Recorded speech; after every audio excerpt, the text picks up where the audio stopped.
7냥이면 됩니까? 절름발이 나무꾼이 품속에서 꺼낸 보자기에는 14년 동안 한 번도 쓰지 않은 돈이 들어 있었습니다. 어머니가 임종 직전 떨리는 손으로 쥐어주신 죽어가는 사람을 살리라던 그 돈이었지요. 그 앞에는 피투성이가 된 여인이 쓰러져 있었습니다. 주막 주인의 몽둥이에 맞아 숨이 끊어지기 직전이었습니다. 절름발이 주제의 여자를 사겠다고? 장터의 사람들이 비웃었습니다. 하지만 석근은 떨리는 손으로 7냥을 내밀었습니다. 그날 7냥으로 시작된 운명이 송정포 전체를 뒤흔들 줄은 아무도 몰랐습니다. 찾아주셔서 감사합니다. 난인 어르신들의 구독과 좋아요에 힘을 냅니다. 오늘의 이야기 시작하겠습니다. 옛날 옛적 영조 대왕께서 나라를 다스리시던 20번째 해 전라도 땅 한쪽에서는 하늘마저 등을 돌린 듯한 가뭄이 석 달째 이어지고 있었습니다. 나주 인근 송정포는 한양과 제주를 잇는 교역로의 중심지로 평소라면 온갖 물자가 넘쳐나고 사람들의 웃음소리가 그치지 않는 곳이었지요. 하지만 그해 여름 송정포 포구는 절망으로 가득했습니다. 곡식 한 말에 단량이라니 어찌 사람이 살라는 것이오. 한 아낙네가 주막 앞에서 울부짖었습니다. 석 달 전만 해도 한 냥이면 살 수 있던 쌀이 5배나 올랐습니다. 곡식 투기꾼들이 창고마다 쌀을 쌓아두고 값이 더 오르기만 기다리고 있었지요. 포구 한쪽에서는 빚쟁이가 빚진 자의 멱살을 잡고 흔들었습니다. 이자까지 합쳐 12냥이다. 당장 갚지 못하면 내 딸을 데려가겠다. 제발 보름만 말미를 주시오. 딸아이를 어찌 넘기겠소. 하지만 빚쟁이는 귀를 막고 돌아섰습니다. 그리고 이튿날 그 딸은 한양으로 팔려갔다는 소문이 돌았지요. 관아에서는 민심을 달래려 애썼으나 역부족이었습니다. 사또는 매일 아침 하늘을 보며 한숨을 내쉬었습니다. 비 한 방울 내리지 않으시니 백성들이 어찌 살겠는가. 우물은 바닥을 드러냈고 논밭은 쩍쩍 갈라졌습니다. 마을 사람들은 하나둘 짐을 싸들고 다른 고을로 떠났습니다. 남은 자들은 하늘을 원망하며 하루하루를 버텼지요. 주막과 만선루 앞에서는 매일같이 다툼이 벌어졌습니다. 술값을 갚지 못한 자들이 주인 장쇠에게 매를 맞았고 장쇠는 그들을 거리로 내쫓았습니다. 쓸모없는 것들, 빚도 못 갚으면서 술은 왜 처먹었어? 장쇠의 고함 소리가 포구 전체에 울려 퍼졌습니다. 그는 송정포에서 가장 악독한 자로 소문이 나 있었지요.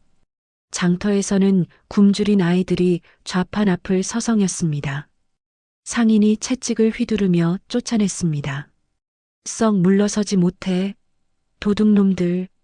아이들은 비틀거리며 달아났습니다. 그중 한 아이는 너무 굶주려서 그 자리에 쓰러지고 말았습니다.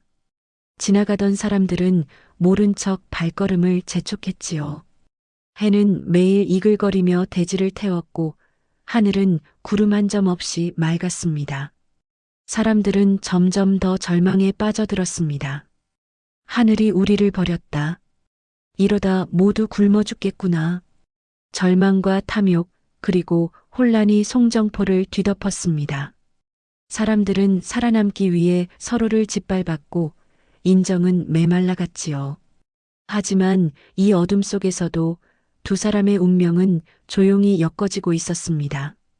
한 사람은 산중턱 오두막에서 홀로 나무를 하며 살아가는 절름발이 나무꾼이었고 다른 한 사람은 포구 주막에 팔려와 매일 매를 맞으며 버티는 여인이었습니다. 그들이 만나기까지 석 달이 남았고 그 만남은 송정포 전체를 바꾸어 놓을 기적의 시작이 될 터였습니다. 송정포에서 2시진을 걸어 올라가면 지리산 자락 산중턱에 작은 오두막 하나가 있었습니다. 그곳에는 석근이라는 사내가 홀로 살고 있었지요. 석근은 29살의 나무꾼이었습니다. 그의 오른쪽 다리는 무릎부터 이상하게 굽어 있었고 걸을 때마다 절뚝거렸습니다. 10살 때 산에서 나무를 하던 중 큰 바위에 깔려 다리가 부러졌는데 가난한 집안 형편 탓에 제대로 된 치료를 받지 못했던 것입니다. 뼈는 제멋대로 붙었고 석근은 평생 절름발이로 살아가야 했습니다. 하지만 석근은 그것을 한탄하지 않았습니다. 아버지께서 늘 말씀하셨지요. 석근아, 다리가 불편한 것은 하늘이 내게 준 시련이다. 하지만 그 시련을 견디는 것도 하늘이 준 힘이란다. 석근은 그 말씀을 가슴에 새기고 살았습니다.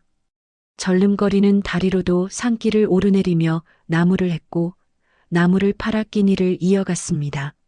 하지만 석근의 삶에 가장 큰 아픔이 찾아온 것은 15살 되던 해였습니다. 그해 가을 마을에 역병이 돌았습니다. 석근의 부모님도 병에 걸리셨지요. 약을 구할 돈이 없었습니다. 석근은 나무를 더 많이 해서 팔았지만 약값에는 턱없이 모자랐습니다. 부모님은 나날이 쇠약해지셨고 보름이 지나자 아버지께서 먼저 숨을 거두셨습니다. 어머니는 사흘을 더 버티셨습니다. 임종 직전 어머니는 떨리는 손으로 석근을 불렀습니다. 석근아, 이리 오너라. 석근은 어머니의 손을 꼭 잡았습니다. 어머니의 손은 얼음장처럼 차가웠지요. 어머니는 다른 손으로 품속에서 작은 보자기를 꺼내 석근의 손에 쥐어주셨습니다. 보자기는 낡았지만 정성스럽게 여러 겹으로 쌓여 있었습니다. 석근아, 이것은 내 할아버지께서 평생 모으신 돈이란다. 석근은 보자기를 풀었습니다. 안에는 은자 7냥이 들어 있었습니다. 석근은 눈이 휘둥그레졌지요. 어머니, 이 돈이 있었다면 약을. 어머니는 고개를 저으셨습니다. 안 된다. 이 돈은 다른 곳에 써야 한다.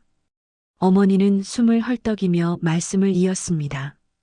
내 할아버지께서 돌아가시기 전에 유언을 남기셨단다. 이 7냥으로 꼭 사람을 살리라고. 석근은 어머니의 손을 더 세게 잡았습니다. 사람을 살린다는 것이 무슨 뜻이옵니까? 어머니는 석근의 눈을 바라보셨습니다. 흐려가는 눈빛 속에서도 간절함이 느껴졌지요. 죽어가는 사람을 이 돈으로 살려야 한다. 그러면 하늘이 내 다리도 고쳐주실 게다. 어머니, 약속하거라. 석근아, 예, 어머니, 약속하겠나이다. 어머니는 희미하게 미소 지으셨습니다. 그리고 그것이 마지막이었습니다. 어머니의 손에서 힘이 빠져나갔고 숨소리가 멈추었지요. 석근은 사흘 동안 울었습니다. 부모님을 모두 잃은 슬픔과 부모님을 살리지 못한 자책감이 가슴을 짓눌렀습니다. 하지만 석근은 일어섰습니다. 어머니와의 약속을 지켜야 했으니까요. 그날부터 석근은 7냥을 한 번도 쓰지 않고 간직했습니다. 배가 고파도 옷이 해져도 신이 닳아 발이 아파도 그 돈만은 손대지 않았습니다. 하지만 문제가 있었습니다. 어떻게 죽어가는 사람을 살린다는 것일까요? 누구를 살려야 할까요? 어떻게 알 수 있을까요? 석근은 알 수가 없었습니다. 그래서 그저 하늘이 그 순간을 알려주시기를 기다렸습니다. 14년이 흘렀습니다. 석근은 여전히 산중턱 오두막에서 혼자 살았습니다. 마을 사람들은 석근을 보면 수군거렸지요. 저 절름발이 돌머리 아직도 장가를 못 갔구나. 누가 저런 사람한테 딸을 주겠어? 평생 혼자 살다 죽겠지 뭐. 석근은 그런 말들을 들었지만 개의치 않았습니다. 어머니의 유언을 지키는 것, 그것만이 석근의 삶의 이유였습니다. 매일 새벽 석근은 산으로 올라갔습니다. 절름거리는 다리로 산길을 오르는 것은 쉬운 일이 아니었습니다. 다른 사람보다 2배는 걸렸지요. 하지만 석근은 포기하지 않았습니다. 나무를 하고 약초를 캐고 버섯을 따며 하루하루를 살아갔습니다. 오두막은 작았지만 깨끗했습니다. 석근은 손재주가 좋아서 나무로 직접 가구를 만들었지요. 식탁도 의자도 선반도 모두 석근의 손에서 나왔습니다. 밤이면 석근은 등불을 켜고 앉아 보자기를 꺼내 보곤 했습니다. 칠량의 은자는 14년이 지나도 여전히 그대로였습니다. 어머니, 언제쯤 그 사람을 만나게 될까요? 제가 살려야 할 그 사람을 말이옵니다. 석근은 혼잣말을 했습니다. 대답은 없었지만 석근은 어머니가 어딘가에서 지켜보고 계신다는 것을 믿었습니다. 바람이 불었습니다. 오두막 창문이 삐걱거렸지요. 석근은 보자기를 다시 품에 넣고 잠자리에 들었습니다. 내일도 나무를 해야 했고 일주일에 한 번은 송정포 장터에 내려가 나무를 팔아야 했습니다. 그렇게 석근의 평범한 하루가 지나갔습니다. 하지만 석근은 몰랐습니다. 이제 한 달만 지나면 14년을 기다려온 그 순간이 마침내 찾아온다는 것을 말이지요. 같은 시각 송정포 포구 만선루 주막에서는 한 여인이 무릎을 꿇고 앉아 있었습니다. 소양이었습니다.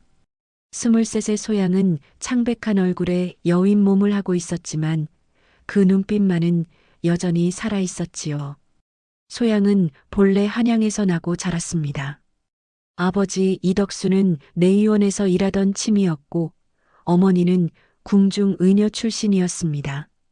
소양은 7살 때부터 부모님께 의술을 배웠습니다. 아버지는 맥 짚는 법과 침 놓는 법을 가르치셨고 어머니는 약초의 이름과 약성을 알려주셨지요. 소양아, 이것이 무슨 약초인지 아느냐? 어머니는 마당에 말린 약초를 하나 집어들며 물으셨습니다. 황기호입니다, 어머니. 그렇다. 그럼 황기의 약성은? 기를 돋우고 땀을 멈추게 하며 헌대를 아물게 하옵니다. 잘 외웠구나. 하지만 약초를 아는 것만으로는 부족하단다. 언제, 어떻게, 얼마나 써야 하는지를 알아야 진정한 의원이 되는 것이지. 어머니는 늘 그렇게 말씀하셨습니다. 소양은 어머니의 가르침을 하나도 빠짐없이 마음에 새겼지요. 아버지는 더 엄격하셨습니다. 소양아, 사람의 맥을 짚어보거라. 소양은 아버지의 손목에 손가락을 올렸습니다. 맥박이 느껴졌지요. 어떠하냐? 고르고 힘차옵니다, 아버지. 좋다. 그럼 이제 내 맥을 짚어보거라. 소양은 자신의 맥을 짚었습니다. 조금 빠르옵니다. 왜 빠른지 아느냐? 소녀가 긴장했기 때문이옵니다. 아버지는 고개를 끄덕이셨습니다. 그렇다. 맥은 몸의 상태뿐 아니라 마음의 상태도 알려준다. 훌륭한 의원은 환자의 맥을 통해 그 사람의 병과 마음을 함께 읽어내는 법이지. 소양은 그렇게 9년 동안 의술을 배웠습니다. 16살이 되었을 때는 웬만한 병은 혼자서도 진단하고 처방할 수 있을 정도가 되었지요. 하지만 행복한 날들은 오래가지 못했습니다. 영조 17년 소양이 20살 되던 해봄이었습니다. 어느 날 밤 갑자기 관아의 나졸들이 집으로 몰려왔습니다. 치매 이덕수를 체포한다. 무슨 일이옵니까? 어머니가 소리쳤지만 나졸들은 아버지를 끌고 갔습니다. 소양은 아버지의 옷자락을 붙잡고 울었지요. 아버지, 소양아, 울지 마라. 아버지는 잘못한 것이 없다. 곧 돌아올 게다. 그것이 아버지의 마지막 말씀이었습니다. 아버지는 영모 사건에 연루되었다는 혐의를 받았습니다. 영모를 꾸민 자들이 아버지의 이름을 끌어들였던 것이지요. 아버지는 국문을 받았고 혹독한 고문 끝에 한 달 만에 옥사하셨습니다. 가사는 몰수되었습니다. 집도 땅도 가재도구도 모두 관아로 넘어갔습니다. 소양과 어머니는 하루아침에 거리로 내몰렸지요. 어머니는 충격을 받아 쓰러지셨습니다. 소양은 어머니를 업고 아버지의 옛 동료를 찾아갔습니다. 같은 내의원에서 일하던 최 주부였지요. 제발 도와주시옵소서. 어머니가 위독하시옵니다. 최 주부는 난처한 표정을 지었습니다.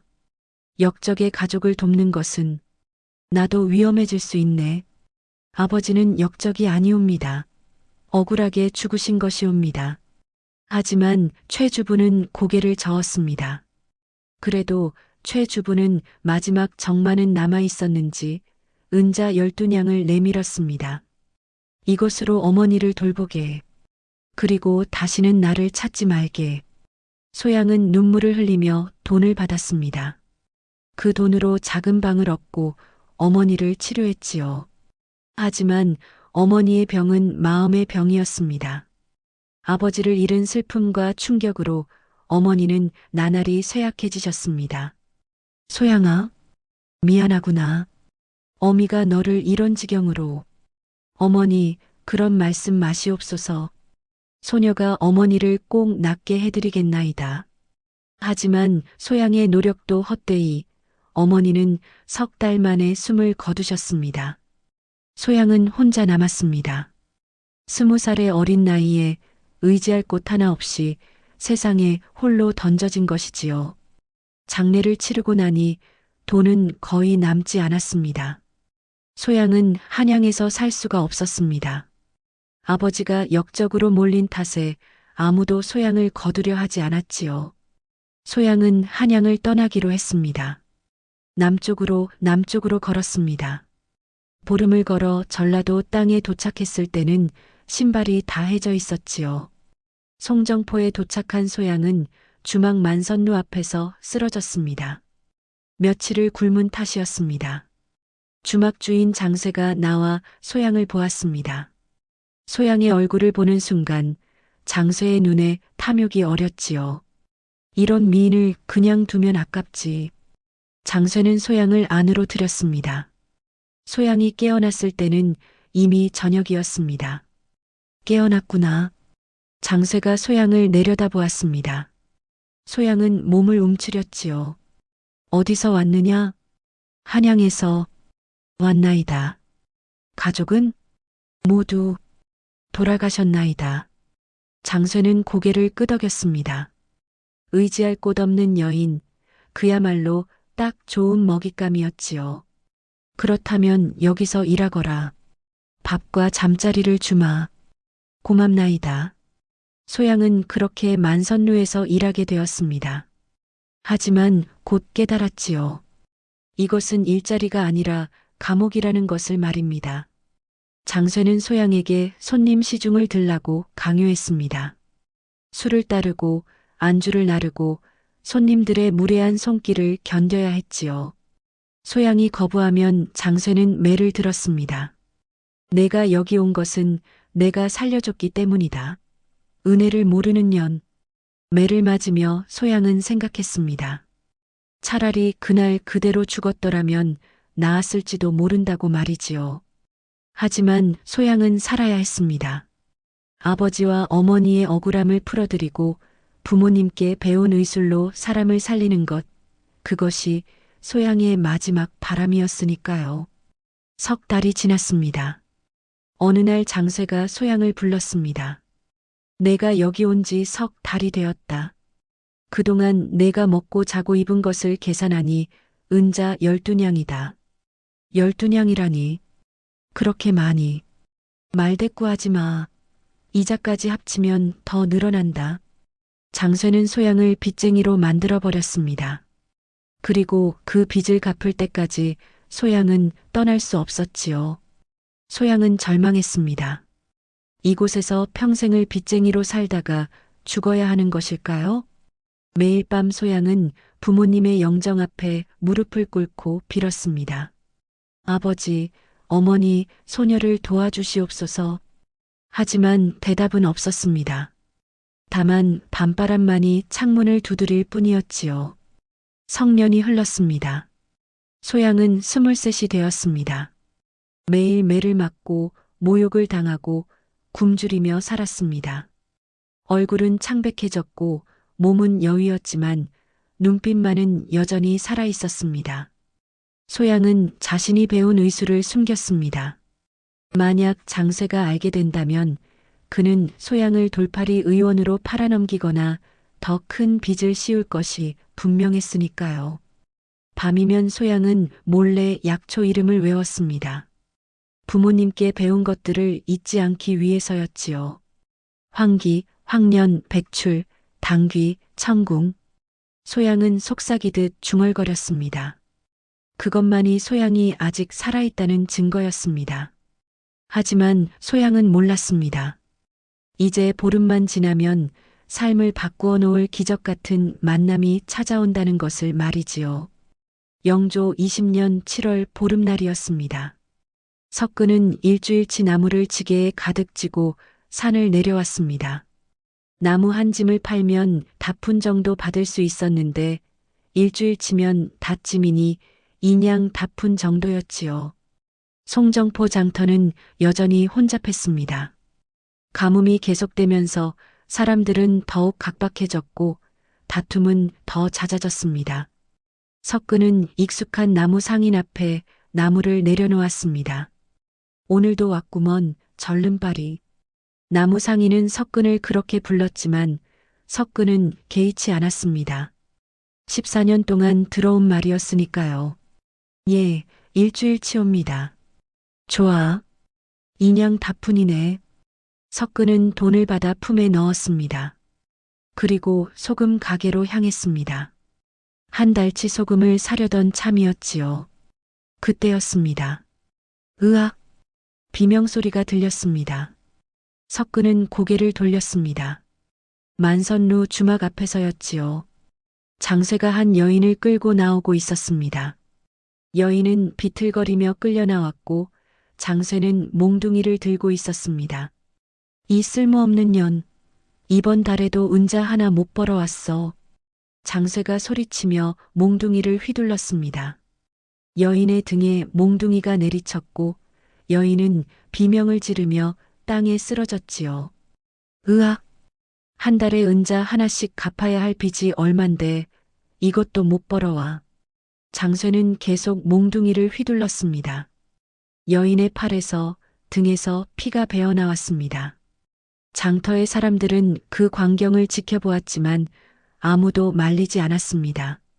장쇠는 송정포에서 가장 무서운 자였고 함부로 건드렸다가는 화를 입기 십상이었으니까요. 석근도 그 광경을 보았습니다. 여인은 창백한 얼굴로 땅에 엎드려 있었습니다. 피가 흘렀지만 더 이상 비명도 지르지 못했습니다. 기력이 다한 것처럼 보였지요. 그 순간 석근의 가슴 속에서 무언가가 뜨거워졌습니다.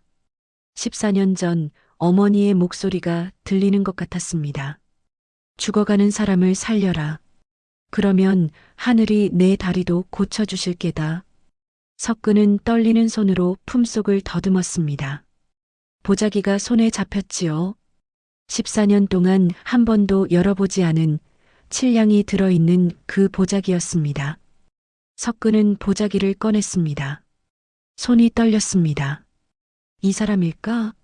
내가 살려야 할 사람이 저 여인일까? 석근은 알 수 없었습니다. 하지만 가슴 속에서 무언가가 말하고 있었습니다. 지금이 바로 그때라고 어머니가 말씀하신 그 순간이라고 말이지요. 석근은 절름거리며 앞으로 나아갔습니다. 저기, 주인 어른. 장쇠가 석근을 돌아보았습니다. 절름발이 나무꾼이 자신에게 말을 거는 것이 우스웠는지 비웃음을 지었지요. 뭐야, 절름발이? 내가 무슨 상관이야? 석근은 침을 삼켰습니다. 목소리가 떨렸지만 최대한 또렷하게 말했습니다. 이 여인을 제가 데려가고 싶습니다. 장터가 조용해졌습니다. 사람들이 석근을 돌아보았지요. 장쇠는 어이없다는 표정을 지었습니다. 뭐라고? 내가 이 여자를 데려가겠다고? 예. 장쇠는 한참을 석근을 쳐다보다가 껄껄 웃었습니다. 하하, 절름발이 주제에 여자를 데려가겠다고. 그래, 좋아. 돈은 있어? 석근은 떨리는 손으로 보자기를 풀었습니다. 은자 칠량이 햇빛에 반짝였지요. 이것이 전부입니다. 장쇠의 눈빛이 변했습니다. 칠량은 적지 않은 돈이었습니다. 장쇠는 재빨리 계산했지요. 이 여자의 빚은 원래 12냥이지만 성년 동안 부려먹었으니 본전은 뽑았지. 7냥이면 나쁘지 않은 거래야. 장쇠는 석근의 지게를 보았습니다. 나무가 한 짐 더 있었지요. 7냥에 저 나무까지 더하면 데려가도 좋다. 석근은 망설이지 않았습니다. 좋습니다. 장쇠는 재빨리 은자를 받아챘습니다. 그리고 나무까지 가져갔지요. 좋아, 거래 성사다. 이제 이 여자는 내 것이야. 데려가. 장쇠는 발로 소양을 툭툭 찼습니다. 소양은 고개를 들어 석근을 보았습니다. 멍한 눈빛이었습니다. 무슨 일이 일어난 건지 이해할 수 없다는 표정이었지요. 석근은 소양 앞으로 다가가 손을 내밀었습니다. 일어나시지요. 소양은 석근의 손을 보았습니다.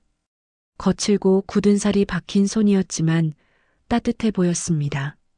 소양은 떨리는 손으로 석근의 손을 잡았습니다. 석근은 소양을 일으켜 세웠지요. 소양은 비틀거렸습니다. 온몸이 아팠고 힘이 없었습니다. 석근은 소양을 부축했습니다. 제 집까지 가실 수 있겠습니까? 소양은 고개를 끄덕였습니다. 목소리가 나오지 않았지요. 석근은 소양을 부축하며 장터를 나섰습니다. 사람들은 그 모습을 보며 수군거렸습니다. 절름발이가 주막 여자를 샀대. 7냥이나 줬다지. 제 정신이 아니야. 저 여자 빚쟁이였는데 이제 저 절름발이한테 빚을 갚아야겠네. 석근은 그런 말들을 들었지만 신경 쓰지 않았습니다. 다만 소양이 넘어지지 않도록 조심스럽게 부축할 뿐이었지요. 두 사람은 천천히 산길을 올랐습니다. 석근과 소양은 천천히 산길을 올랐습니다. 소양은 온몸이 아파 한 걸음 내딛기도 힘들었고 석근은 절름거리면서도 소양을 부축했지요. 해가 중천에 떠 있었습니다. 한여름 햇볕은 뜨거웠고 땀이 등을 타고 흘러내렸습니다. 하지만 석근은 멈추지 않았습니다. 한 시진을 걸었을 때 소양이 그만 주저앉고 말았습니다. 죄송하옵니다.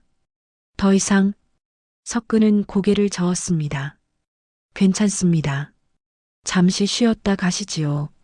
석근은 소양을 나무 그늘 아래 앉혔습니다. 그리고 품에서 물주머니를 꺼내 건넸지요. 물을 드십시오. 소양은 떨리는 손으로 물주머니를 받았습니다. 물을 한 모금 마시자 목구멍이 조금 풀렸습니다. 고맙습니다. 소양은 처음으로 제대로 된 말을 했습니다. 석근은 고개를 끄덕였지요. 천천히 드십시오. 서두르지 않아도 됩니다.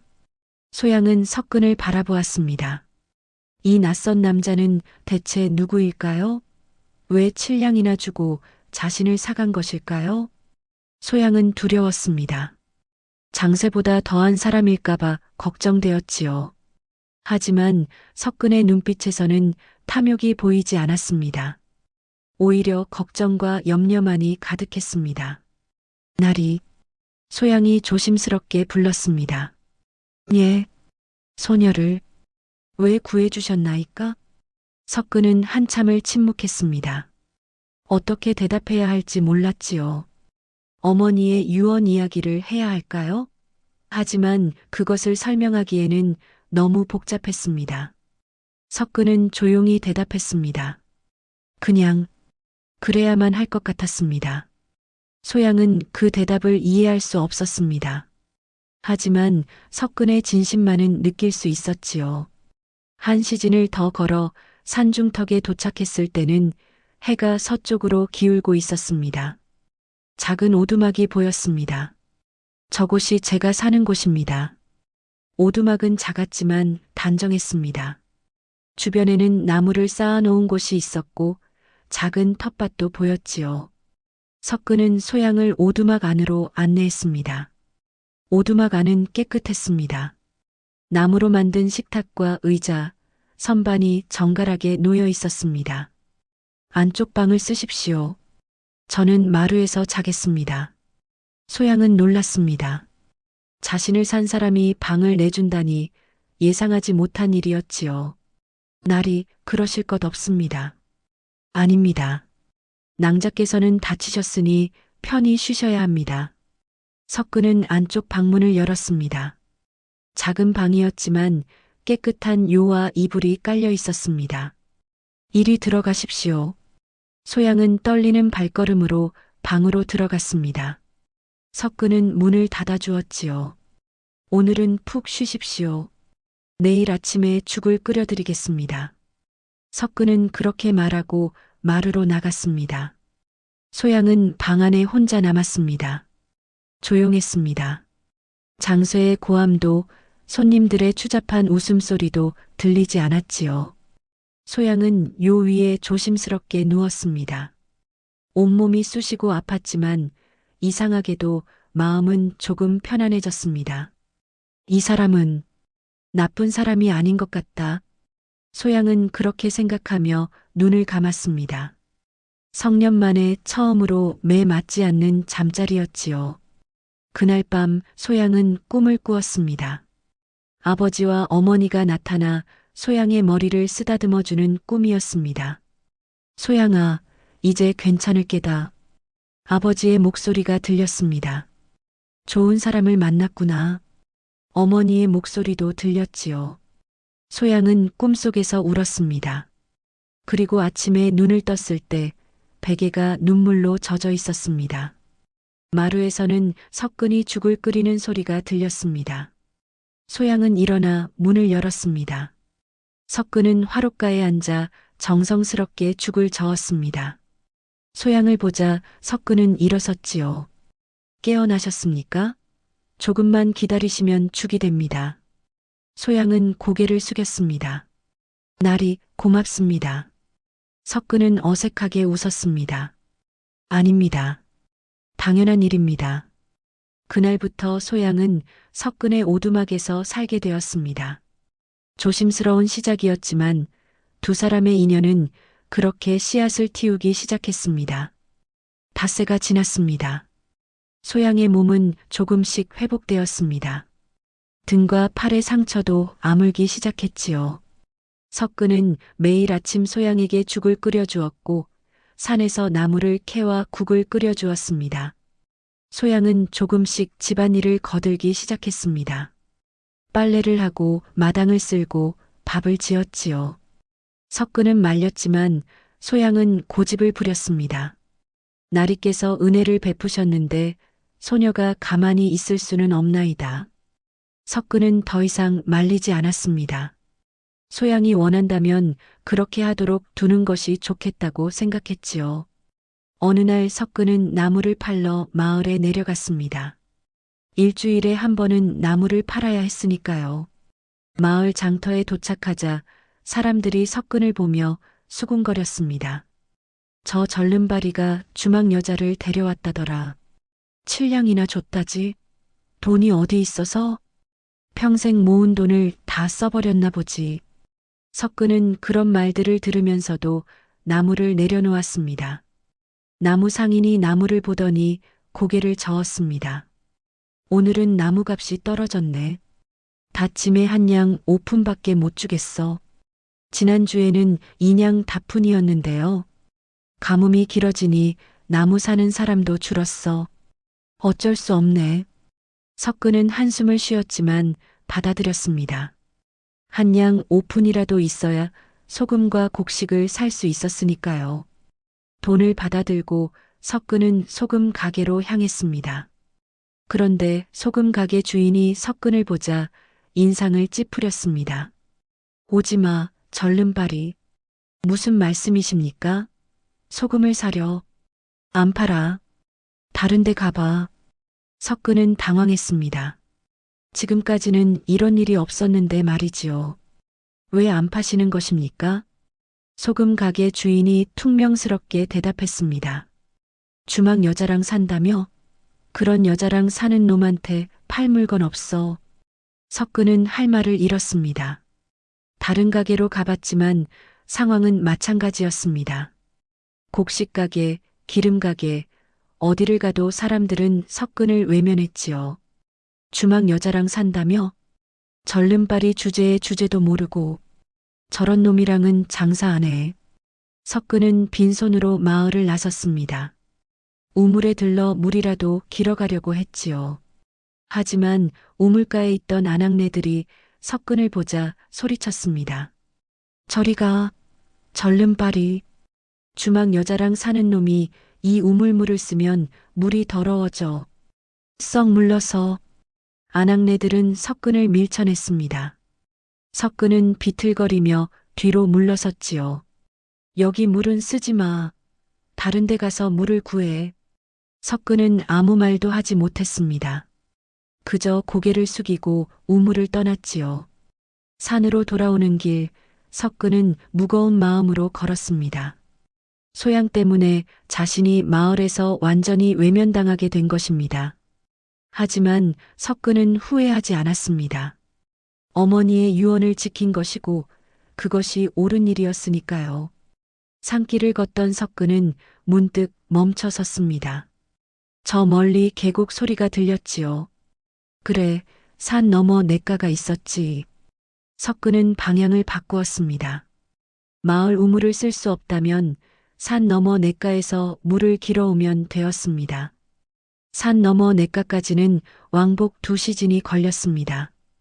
보통 사람은 1시즌이면 갈 수 있지만 절름발이인 석근에게는 2배가 걸렸지요.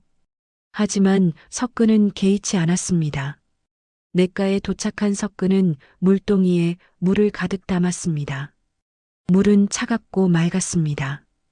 이 물이 훨씬 좋구나. 석근은 물동이를 이고 다시 산길을 올랐습니다. 해가 저물 무렵 오두막에 도착했습니다. 소양은 마루에 앉아 석근을 기다리고 있었습니다. 석근을 보자 소양은 달려와 물동이를 받았지요. 날이 이렇게 무거운 물을. 괜찮습니다. 석근은 마루에 주저앉았습니다. 온몸이 땀으로 젖어 있었고 다리가 후들거렸습니다. 소양은 물을 마당에 내려놓고 석근 앞에 무릎을 꿇었습니다. 날이 마을에 무슨 일이 있었나이까? 마을 우물물을. 아무것도 아닙니다. 석근은 손사래를 쳤습니다. 하지만 소양은 알아차렸지요. 자신 때문에 석근이 마을에서 외면당한 것을 말입니다. 저 때문에 나리께서 고생하시는 것이옵니다. 소양의 목소리가 떨렸습니다. 석근은 고개를 저었습니다. 아닙니다. 이 물이 더 맑습니다. 산 너머 냇물은 깨끗하고 차갑습니다. 오히려 더 좋은 물을 구하게 되었지요. 석근은 웃으며 말했습니다. 하지만 소양은 석근의 다리가 떨리는 것을 보았습니다. 2시즌을 왕복하며 무거운 물을 날랐으니 당연한 일이었지요. 소양은 가슴이 아팠습니다. 자신 때문에 이 선한 사람이 고생하고 있었습니다. 그날 밤 소양은 잠을 이루지 못했습니다. 방 안에 누워 천장을 바라보며 생각했지요. 이 사람은 정말 선한 사람이다. 나 같은 사람을 위해 이렇게까지. 소양은 처음으로 석근에게 진심으로 고마움을 느꼈습니다. 그리고 동시에 이 사람에게 짐이 되고 싶지 않다는 생각도 들었습니다. 내가 할 수 있는 일이 무엇일까? 이 은혜를 어떻게 갚아야 할까? 소양은 밤새 생각했지만 답을 찾을 수 없었습니다. 다만 한 가지는 분명했습니다. 이 사람 곁에서 이 사람을 위해 무엇이든 하고 싶다는 마음이었지요. 이틀이 지난 어느 날 오후 오두막에 손님이 찾아왔습니다. 석근이 마당에서 나무를 쪼개고 있을 때였습니다. 산길 아래에서 누군가 올라오는 소리가 들렸지요. 계신가? 나이 든 남자의 목소리였습니다. 석근은 도끼를 내려놓고 마당 쪽으로 나갔습니다. 백발의 노인 한 분이 지팡이를 짚고 서 있었습니다. 단정한 옷차림에 품격 있는 모습이었지요. 석근은 급히 절을 했습니다. 어르신, 어찌 이런 곳까지. 내가 이서방이라네. 마을 이장이지. 이서방이었습니다. 석근은 이서방을 알고 있었습니다. 14년 전 부모님이 돌아가셨을 때 유일하게 장례를 도와준 분이었으니까요. 이 어르신 기억하고 계시옵니다. 그때 은혜를. 그 이야기는 됐네. 오늘은 다른 일로 왔다. 이서방은 오두막 안을 바라보았습니다. 소양이 문틈으로 조심스럽게 밖을 보고 있었지요. 그 여인을 좀 보고 싶네. 석근은 망설였습니다. 하지만 이서방은 나쁜 사람이 아니었고 오히려 은인이었습니다. 소양 낭자, 나오십시오. 소양은 조심스럽게 마루로 나왔습니다. 이서방은 소양을 보는 순간 얼굴이 굳어졌습니다. 잠시 침묵이 흘렀습니다. 이서방은 소양을 자세히 보더니 떨리는 목소리로 물었지요. 혹시 내 아버지가 치매 이덕수가 아니냐? 소양은 깜짝 놀라 고개를 들었습니다. 어떻게 이 사람이 아버지를 알까요? 어르신, 어찌 가부를 아시나이까? 이서방은 깊은 한숨을 내쉬었습니다. 그리고 마루에 올라와 앉았지요. 앉거라, 소양아. 소양은 떨리는 마음으로 이서방 앞에 앉았습니다. 석근도 옆에 자리를 잡았지요. 이서방은 먼 곳을 바라보며 말을 시작했습니다. 나는 20년 전 한양에서 승정원 난관을 지냈었다. 내 아버지 이덕수와는 같은 해에 과거를 봤지. 나는 문과에, 내 아버지는 잡과에 합격했지. 소양은 눈이 커졌습니다. 아버지가 생전에 과거 동기들 이야기를 하시곤 했는데 그 중에 승정원 난관이 된 분도 있다고 하셨던 기억이 났습니다. 내 아버지는 훌륭한 분이었다. 의술도 뛰어났지만 무엇보다 사람됨이 고닿지. 권세 있는 자들의 비위를 맞추지 않고 오직 환자를 위해서만 일했어. 이서방의 목소리에 감정이 실렸습니다. 그래서 미움을 샀지. 20년 전 당쟁이 격화되었을 때 나도 휘말렸다. 나는 운 좋게 살아남았지만 관직을 잃고 이곳으로 낙향했지. 소양은 숨을 죽이고 들었습니다. 7년 전 내 아버지가 영모 사건에 연루되었다는 소식을 들었다. 나는 그것이 조작된 것임을 바로 알았지. 내 아버지는 절대 영모를 꾸밀 사람이 아니었거든. 이서방은 주먹을 불끈 쥐었습니다. 하지만 나는 아무것도 할 수 없었다. 내가 나서면 나까지 화를 입을 것이 분명했고 이곳 마을 사람들까지 위험에 빠뜨릴 수 있었지. 그래서 나는 비겁하게도 침묵했다. 소양의 눈에서 눈물이 흘러내렸습니다. 어르신, 가부께서는 정말 억울하게. 그렇다. 내 아버지는 억울하게 돌아가셨다. 그리고 내가 이렇게 고생하고 있는 것을 보니 내 가슴이 찢어지는구나. 이서방은 소양의 손을 꼭 잡았습니다. 미안하다, 소양아. 내 아버지의 동료로서 너를 지켜주지 못해서 정말 미안하다. 소양은 고개를 저었습니다. 아니옵니다, 어르신. 어르신께서도 어쩔 수 없는 일이었나이다. 이서방은 석근을 돌아보았습니다. 석근, 자네가 정말 귀한 사람을 구했네. 이덕수의 딸이면 의술을 배웠을 게 분명해. 그 집안은 대대로 의원 집안이었거든. 석근은 놀라 소양을 보았습니다. 소양이 의원 집안 출신이라니 전혀 몰랐던 사실이었습니다. 소양 낭자께서 의술을. 소양은 고개를 숙였습니다. 소녀가 9해 동안 부모님께 배웠나이다. 하지만 이제는 아무 쓸모가 아니다. 이서방이 단호하게 말했습니다. 내 의술은 반드시 쓸모가 있을 게다. 이 마을에도 이 세상에도 아픈 사람들이 얼마나 많은데. 이서방은 일어서며 말했습니다. 석근, 그리고 소양. 앞으로 내가 자네들을 도울 수 있는 일이 있으면 언제든 말하게. 내가 할 수 있는 일은 다 하겠네. 고맙습니다, 어르신. 석근과 소양은 함께 절을 했습니다. 이서방은 산길을 내려가며 돌아보았습니다. 석근, 자네는 정말 복을 받을 사람이야. 칠량으로 이런 귀한 분을 구했으니 말일세. 이서방이 떠난 후 소양은 한참 동안 멍하니 앉아 있었습니다. 아버지의 동료를 만나다니, 그것도 이런 깊은 산속에서 말이지요. 석근은 조심스럽게 물었습니다. 낭자께서 의술을 배우셨다니. 소양은 고개를 끄덕였습니다. 예, 9회 동안 배웠나이다. 하지만 이제는 다 잊어버렸을지도. 아닙니다. 석근이 말했습니다. 9회 동안 배운 것을 어찌 잊겠습니까? 분명 낭자께서는 훌륭한 의원이 되실 수 있을 것입니다. 소양은 석근을 보았습니다. 석근의 눈빛에는 진심이 담겨 있었지요. 그날 밤 소양은 오랜만에 편안한 마음으로 잠들었습니다. 아버지의 동료를 만났고 자신의 과거를 이해해주는 사람이 생겼으니까요. 그리고 무엇보다 석근이라는 사람이 자신을 믿어준다는 것이 가장 큰 위로였습니다. 이틀이 지난 밤이었습니다. 마을에서 급한 발소리가 들려왔습니다. 석근과 소양은 잠에서 깨어났지요. 석근, 석근. 이서방의 목소리였습니다. 석근은 급히 문을 열었습니다. 어르신, 무슨 일이십니까? 이서방은 숨을 헐떡이며 말했습니다. 큰일이야. 마을에 이상한 병이 돌기 시작했어.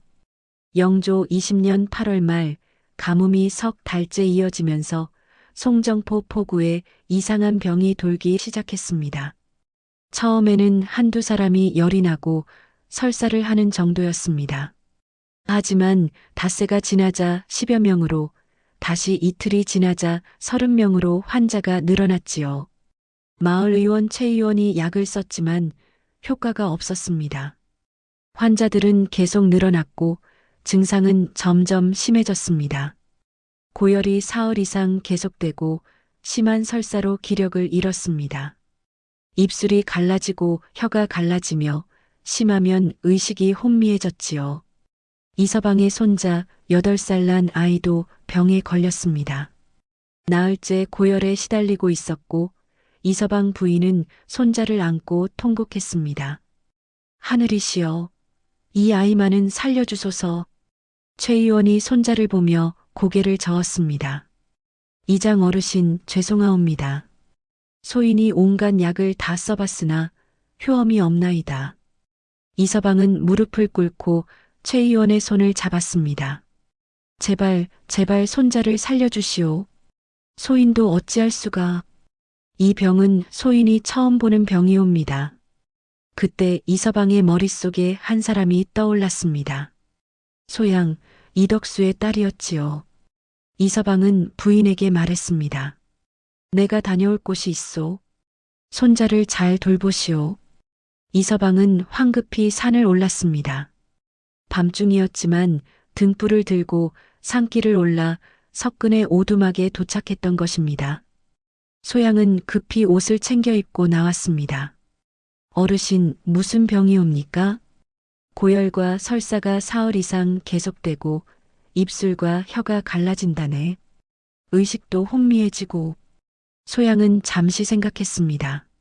아버지께 배운 의서들이 머릿속을 스쳐 지나갔지요. 온역이옵니다. 온역? 더운 날씨에 오염된 물이나 썩은 음식을 먹어서 생기는 열병이옵니다. 지금처럼 가뭄이 길어지면 자주 생기는 병이지요. 이서방은 희망을 보았습니다. 그럼 치료할 수 있겠느냐? 소양은 고개를 끄덕였습니다. 황령과 백출, 그리고 황기가 필요하옵니다. 특히 황기는 지리산 깊은 곳에 자라는 것이어야 효험이 있습니다. 황기를 어디서 구할 수 있느냐? 소양은 잠시 생각했습니다. 어머니께 배운 기억을 더듬었지요. 지리산 북쪽 계곡, 큰 바위 아래 그늘진 곳에 자란다고 들었나이다. 하지만 그곳은 길이 험하고 범이 출몰한다 하옵니다. 석근이 나섰습니다. 제가 가겠습니다. 날이 위험하옵니다. 괜찮습니다. 저는 15년 동안 이 산을 다녔습니다. 길을 알고 있습니다. 이서방도 말했습니다. 석근 위험하네. 다른 방법을 어르신의 손자를 살려야 합니다. 그리고 마을 사람들도 살려야 하고요. 석근은 단호했습니다. 이서방은 석근의 눈을 보고 더 이상 말리지 않았지요. 고맙네, 석근. 부디 조심하게. 석근은 새벽이 되기도 전에 출발했습니다. 등불을 들고 어두운 산길을 올랐지요. 소양은 석근의 뒷모습을 지켜보며 속으로 빌었습니다. 부디 무사히 돌아오소서. 석근은 산길을 올랐습니다. 절름거리는 다리로 산을 오르는 것은 쉬운 일이 아니었지만 석근은 멈추지 않았습니다. 해가 떠올랐습니다. 석근은 계속 올랐습니다. 지리산 북쪽 계곡은 오두막에서 반나절은 걸리는 먼 곳이었지요. 산길은 험했습니다. 가파른 비탈을 오르고 낭떠러지를 우회하고 가시덤불을 헤쳐야 했습니다. 석근의 다리는 점점 더 아파왔지만 석근은 이를 악물고 걸었습니다. 어르신의 손자를 살려야 한다. 마을 사람들을 살려야 한다. 석근은 그 생각 하나로 버텼습니다. 해가 중천에 이르렀을 때 석근은 계곡에 도착했습니다. 큰 바위가 보였습니다. 소양이 말한 그 바위였지요. 석근은 바위 주변을 살폈습니다. 그늘진 곳을 찾아 풀숲을 헤쳤습니다. 그리고 마침내 찾아냈습니다. 큰 바위 아래 이끼가 낀 돌틈 사이로 황기가 자라고 있었습니다. 찾았다. 석근은 조심스럽게 황기를 캤습니다. 뿌리가 상하지 않도록 천천히 정성스럽게 캐냈지요. 황기를 주머니에 넣고 석근은 주변을 더 살폈습니다. 소양이 말한 황령과 백출도 찾아야 했습니다. 한 시진을 더 찾아 헤맨 끝에 황년을 발견했습니다. 계곡 옆 바위 틈에 자라고 있었지요. 백출은 조금 더 높은 곳에서 찾았습니다. 석근은 약초 3가지를 모두 구했습니다. 해가 서쪽으로 기울기 시작했습니다. 돌아가야 할 시간이었지요. 석근은 주머니를 단단히 묶고 산을 내려오기 시작했습니다. 그런데 내려오는 길에 문제가 생겼습니다. 가파른 비탈을 내려오다가 발을 헛디뎠던 것입니다. 석근은 비탈을 굴러떨어졌고 나무 뿌리에 걸려 겨우 멈췄지요. 온몸이 쓰라렸습니다. 손과 발에서 피가 났고 옷도 찢어졌습니다. 하지만 다행히 주머니는 무사했습니다. 석근은 주머니를 확인하고 안도의 한숨을 쉬었지요. 석근은 다시 일어섰습니다. 온몸이 아팠지만 계속 가야 했습니다. 한 시진을 더 걸었을 때였습니다. 으르렁, 낮게 으르렁거리는 소리가 들렸습니다. 석근은 몸을 굳혔지요. 앞쪽 숲 사이로 커다란 그림자가 보였습니다. 범이었습니다. 범은 석근을 노려보며 천천히 다가왔습니다. 석근은 숨을 죽였습니다. 어떻게 하지? 석근은 재빨리 주변을 살폈습니다. 옆에 큰 나무가 있었지요. 범이 달려들려는 순간 석근은 재빨리 나무 뒤로 몸을 숨겼습니다. 그리고 나무를 타고 올라가기 시작했습니다. 절름거리는 다리로 나무를 타는 것은 거의 불가능에 가까웠습니다. 하지만 석근은 15년 동안 산에서 살았고 나무 타는 법을 익혔었지요. 온 힘을 다해 나무를 탔습니다. 범이 나무 아래에서 으르렁거렸지만 나무 위까지는 올라오지 못했습니다. 한 시즌이 지나자 범은 포기하고 떠났습니다. 석근은 그제서야 나무에서 내려왔습니다. 온몸이 떨렸습니다. 죽을 뻔했지요.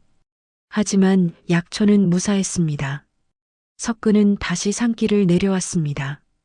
해가 지고 어둠이 내렸습니다.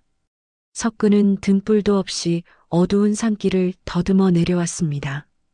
밤이 깊어졌을 무렵 드디어 오두막이 보였습니다. 소양은 오두막 앞에서 석근을 기다리고 있었습니다. 석근을 보는 순간 소양은 달려왔지요. 나리. 석근은 비틀거리며 소양의 품에 쓰러졌습니다. 약초? 약초를. 석근의 손에서 주머니가 떨어졌습니다. 소양은 주머니를 집어들고 눈물을 흘렸습니다. 나리. 이렇게까지. 석근은 온몸이 상처투성이었습니다. 손과 발에서 피가 흘렀고 옷은 찢어져 너덜거렸지요. 소양은 석근을 방 안으로 들였습니다. 물로 상처를 씻기고 천으로 감아주었습니다. 석근은 기력을 잃고 잠들었습니다.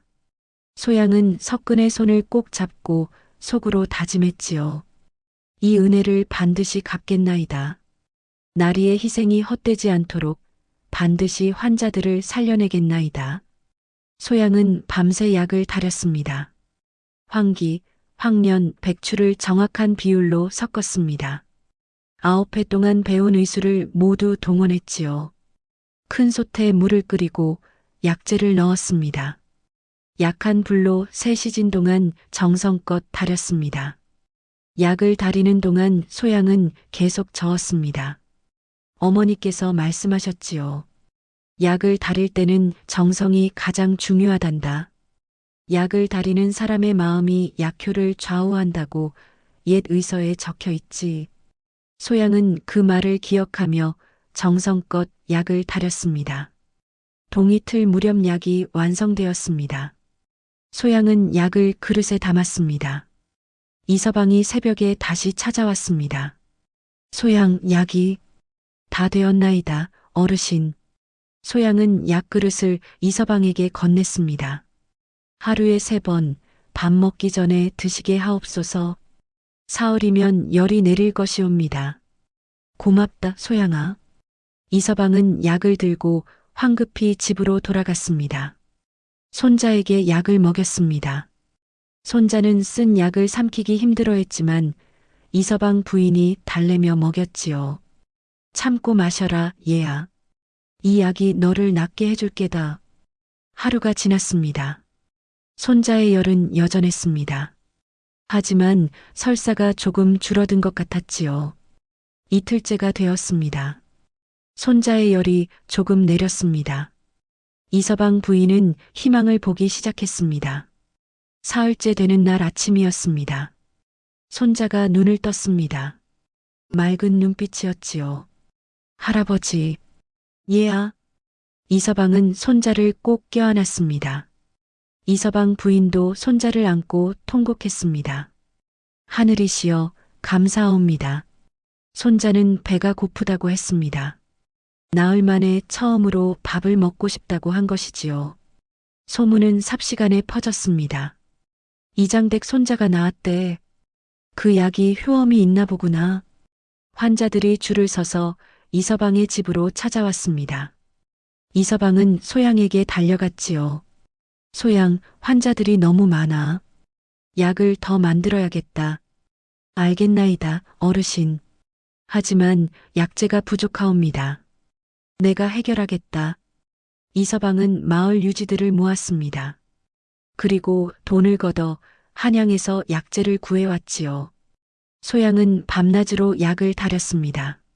석근도 상처가 아물자마자 다시 산에 올라 환기를 캐왔습니다.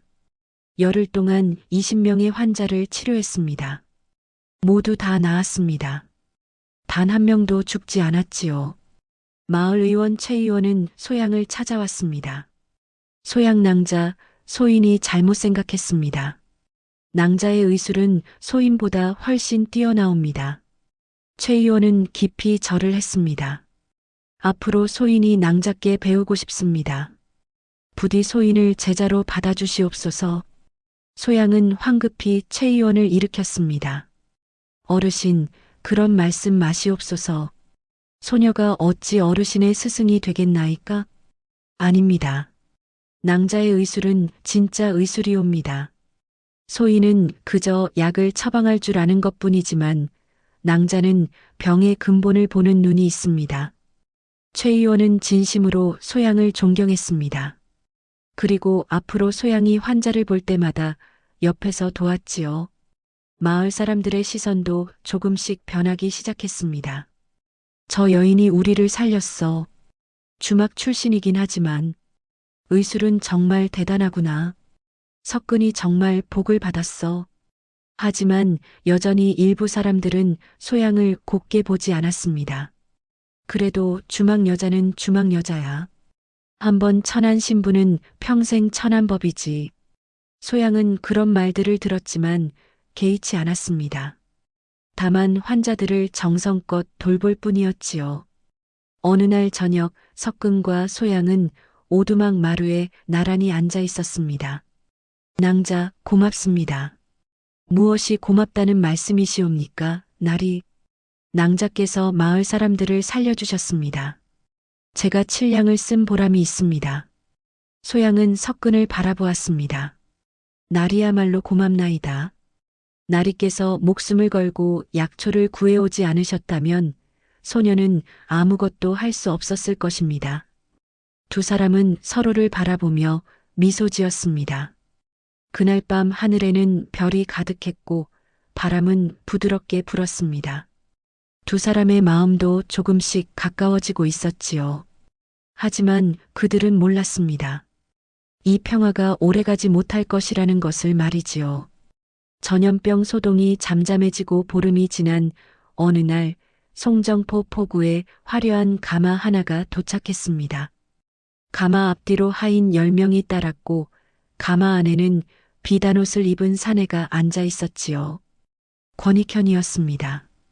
권익현은 나주 판서의 조카로 34세 나이에 벼슬을 하나 얻어 나주 일대를 관할하는 자리에 있었습니다. 하지만 그 벼슬은 실력으로 얻은 것이 아니라 뇌물로 산 것이었지요. 권익현은 겉으로는 학식 있는 양반 행세를 했지만 실제로는 탐욕스럽고 잔인한 사람이었습니다. 권익현은 송정포에서 쌀투기로 큰 돈을 벌고 있었습니다. 가뭄이 길어지면서 곡식값이 계속 오르자 권익현은 창고에 쌀을 쌓아두고 값이 오르기만 기다렸던 것이지요. 그날도 권익현은 쌀 창고를 점검하러 왔습니다. 창고지기가 보고했습니다. 날이 쌀값이 또 올랐나이다. 한 말에 엿새냥까지 올랐습니다. 권익현은 만족스럽게 웃었습니다. 좋아, 조금 더 기다리자. 7냥까지 오르면 그때 팔도록 하라. 분부대로 하겠나이다. 창고를 나오던 권익현은 마을 사람들이 수군거리는 소리를 들었습니다.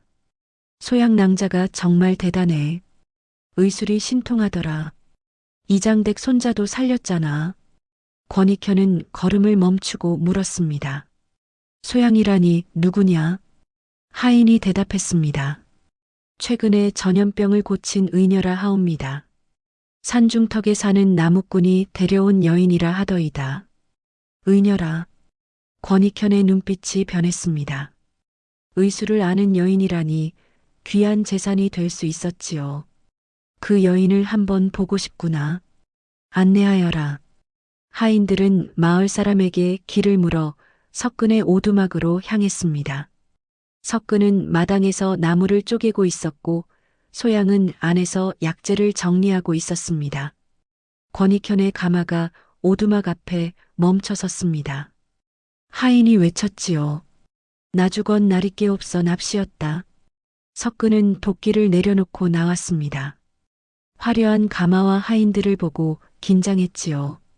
권익현이 가마에서 내렸습니다. 비단옷에 옷관자를 쓴 모습이 화려했습니다. 내가 이 집 주인이냐? 예, 소인 석근이옵니다. 들으니 내가 의녀를 데리고 있다더구나. 그 여인을 보고 싶다. 석근은 망설였습니다. 하지만 감히 벼슬아치의 명을 거역할 수도 없었지요. 잠시만 기다리시옵소서. 석근은 안으로 들어가 소양을 불렀습니다. 소양 낭자, 나주건 나리께서 낭자를 보고 싶어 하십니다. 소양은 불안한 마음으로 밖으로 나왔습니다. 권익현은 소양을 보는 순간 눈이 번쩍 뜨였습니다. 창백하지만 단정한 얼굴, 맑은 눈빛, 그리고 품이 있는 자태. 게다가 의술까지 뛰어나다니 이런 여인은 처음 보았지요. 권익현의 마음속에 탐욕이 일어났습니다. 내가 소양이냐? 예, 소녀 소양이옵니다. 의술을 배웠다고 들었는데 어디서 배웠느냐? 부모님께 배웠나이다. 부모는 어디 계시느냐? 모두 돌아가셨나이다. 권익현은 고개를 끄덕였습니다. 의지할 곳 없는 여인, 더욱 좋았지요. 권익현은 석근을 돌아보았습니다. 이봐, 나무꾼. 이 여인을 내게 넘기게. 석근은 깜짝 놀랐습니다. 무슨 말씀이십니까? 내 말을 못 알아듣겠나? 이 여인을 내게 파는 것이네. 값은 후하게 쳐주지. 15냥을 주겠네. 15냥은 큰 돈이었습니다. 석근이 7냥을 준 것에 2배가 넘었지요. 하지만 석근은 단호히 고개를 저었습니다. 안 됩니다. 권익현의 얼굴이 굳어졌습니다. 뭐라고? 15냥이면 자네가 준 돈의 2배가 넘지 않은가? 돈 문제가 아니옵니다. 그럼 20냥을 주지. 20냥이면 자네는 평생 편히 살 수 있네. 석근은 여전히 고개를 저었습니다. 팔 수 없습니다. 권익현의 눈빛이 차가워졌습니다. 나무꾼, 자네가 누구를 거역하는지 아는가? 나는 나주 판서의 조카이고 이 지역을 관할하는 벼슬아치라네. 그래도 안 됩니다. 석근의 목소리는 떨렸지만 단호했습니다. 권익현은 비웃었습니다. 욕심이 과하구나. 좋아, 30냥을 주겠네. 이것이 마지막이다. 나리, 소양이 조심스럽게 나섰습니다. 나리 30냥이면 나리께서 평생 고생하지 않으셔도. 석근은 소양의 말을 끊었습니다. 안 됩니다, 낭자. 석근은 권익현을 똑바로 바라보았습니다. 권나리, 소인의 어머니께서 7냥으로 죽어가는 사람을 살리라 하셨나이다. 소인은 그 유언을 지켜 소양 낭자를 구했습니다. 만약 돈을 받고 낭자를 넘긴다면 그것은 낭자를 죽이는 것이나 다름없습니다. 무슨 헛소리를. 소인은 어머니와의 약속을 지키겠나이다. 아무리 큰 돈을 주셔도 소양 낭자는 넘길 수 없습니다. 권익현의 얼굴이 붉어졌습니다. 한낱 절름발이 나무꾼이 감히 자신을 거역하다니 치욕이었지요. 좋아. 자네가 그렇게 나온다면 할 수 없지. 권익현은 차갑게 웃으며 가마에 올랐습니다. 하지만 후회하게 될 걸세. 나를 거역한 대가가 무엇인지 똑똑히 보게 될 테니까. 가마가 떠났습니다.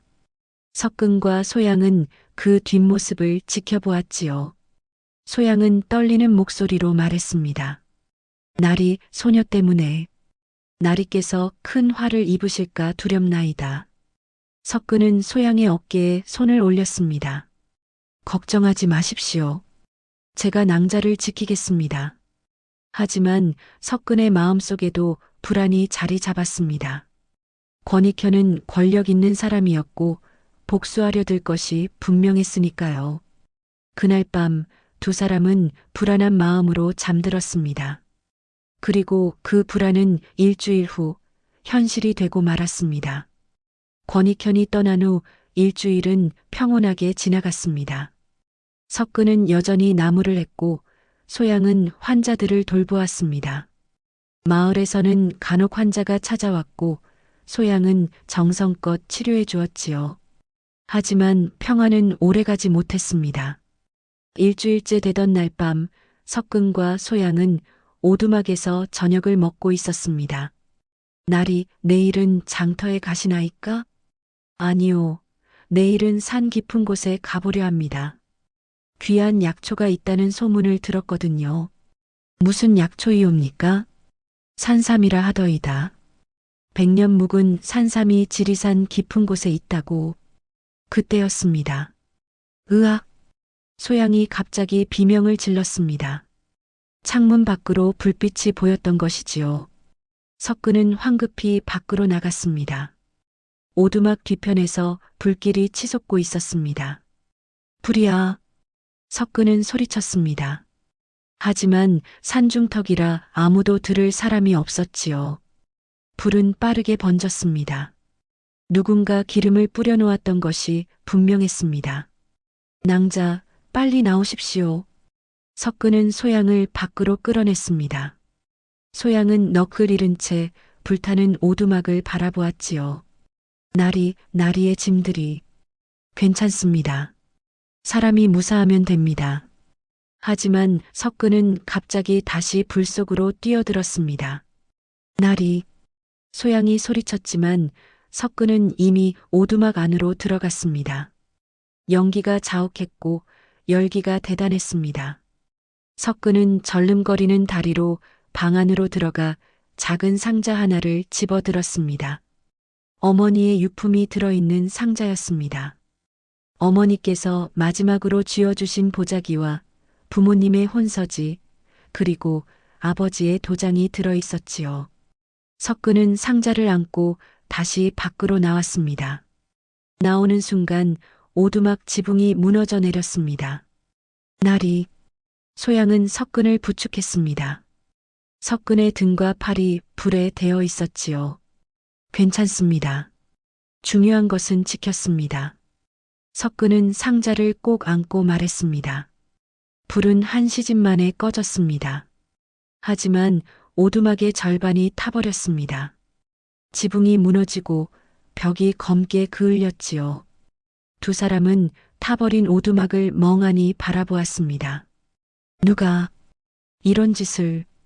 소양의 목소리가 떨렸습니다. 석근은 고개를 저었지요. 모르겠습니다. 하지만 일부러 불을 지른 것은 분명합니다. 다음 날 아침 이서방이 소식을 듣고 달려왔습니다. 석근, 소양, 무사하냐? 예, 어르신. 다행히 다치지는 않았습니다. 이서방은 타버린 오두막을 보고 분노했습니다. 이건 방화다. 누가 이런 짓을 했는지 반드시 찾아내야 해. 이서방은 마을로 내려가 사람들에게 물어봤습니다. 그리고 놀라운 소식을 들었지요. 어젯밤에 장터에서 장쇠를 봤습니다. 장쇠가 술에 취해 떠들고 다녔어요. 소양이 잘 됐다고, 꼴 좋다고.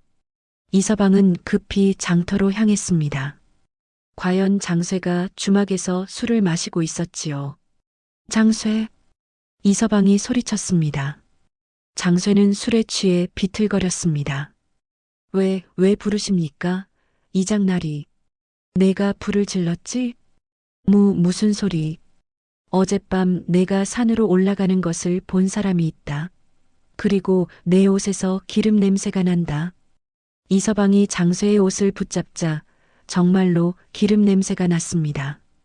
장쇠는 발끈했습니다. 내가 뭘 어쨌다는 거요? 증거나 있어요?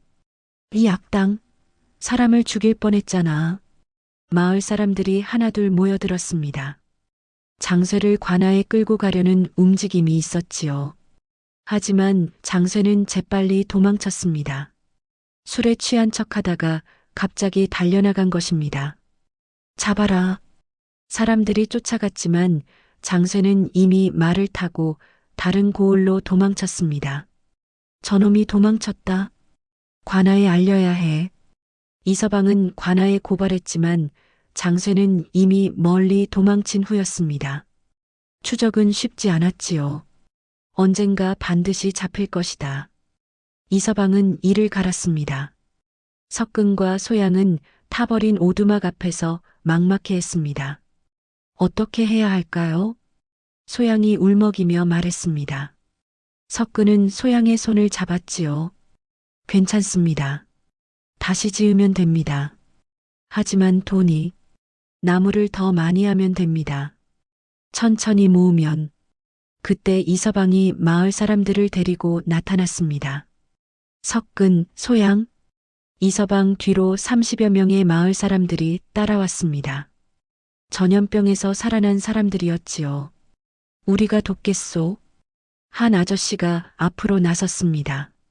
소양 낭자가 우리를 살렸는데 이 정도는 해야지. 맞아요. 우리가 집을 지어드리겠습니다. 마을 사람들이 입을 모았습니다. 석근과 소양은 눈물을 흘렸습니다. 고맙습니다. 정말 고맙습니다. 다음 날부터 마을 사람들이 모여들었습니다. 남자들은 나무를 베어왔고 대목은 설계를 했습니다.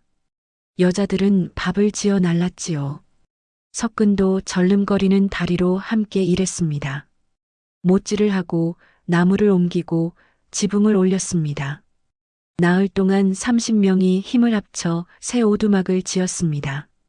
이전보다 더 크고 튼튼한 집이었습니다. 방도 2개로 늘어났고 마루도 넓어졌지요. 마을 대목이 특별히 마루를 넓게 만들었습니다. 환자들이 앉아서 기다릴 수 있게 말이요. 집이 완성된 날 마을 사람들이 모여 축하해 주었습니다. 축하하오, 석근, 소양. 이제 더 좋은 집에서 사시오.